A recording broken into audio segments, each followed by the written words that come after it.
Hello, welcome to the Hard Reset channel, and today I'm gonna show you how to enable a boot mode on your VIVO V40 Pro phone.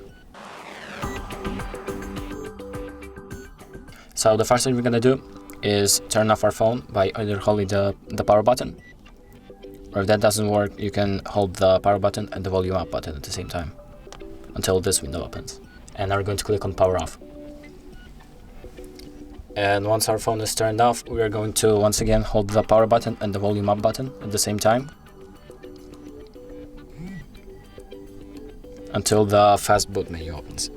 So this is basically the boot mode menu where you can either reboot your phone again or access recovery mode, and by using your volume up and down keys, by the way, and using the volume button, the power button to select items. So I'm going to show you as an example, and press the power button to select.